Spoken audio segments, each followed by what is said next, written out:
Voilà, et puis le secteur automobile lui aussi est touché, on le sait, par la crise. Manifestation bruyante tout à l'heure des salariés de la filière à Paris. Les ouvriers de Renault, de Peugeot, Citroën et beaucoup de sous-traitants ont défilé jusqu'au salon de l'automobile à l'appel de la CGT. Ils redoutent de nouvelles suppressions d'emplois.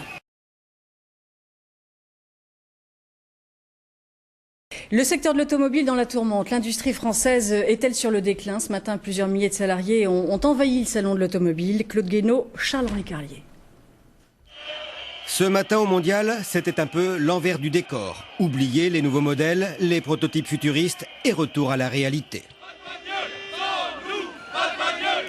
Licenciements, compression d'effectifs, chômage partiel, délocalisation. Depuis plusieurs mois en France, l'automobile, c'est aussi ça. Exemple, la colère de ces ouvrières de l'usine Continentale de Rambouillet. Très en colère, très en colère.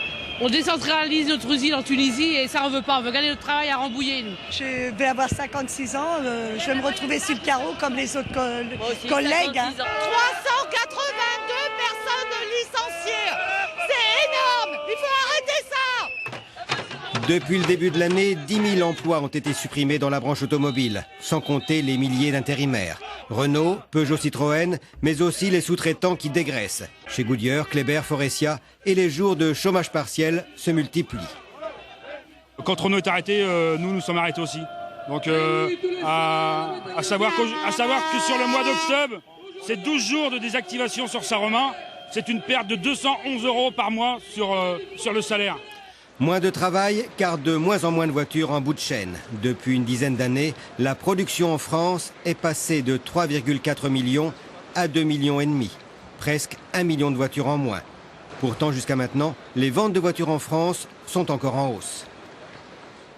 Cette bonne performance des constructeurs en France ne se répercute pas sur l'industrie automobile française, puisque les petits modèles qui profitent du bonus écologique en cette année 2008 sont produits en Europe de l'Est. On le constate depuis déjà plusieurs années, surtout depuis 2004. Il y a en effet une accélération de la délocalisation de la production des constructeurs français. Une situation qui préoccupe aussi le gouvernement. Les importations automobiles dépassent maintenant les exportations. Des bassins d'emploi entiers sont menacés de désindustrialisation et la crise financière fait craindre une nouvelle aggravation.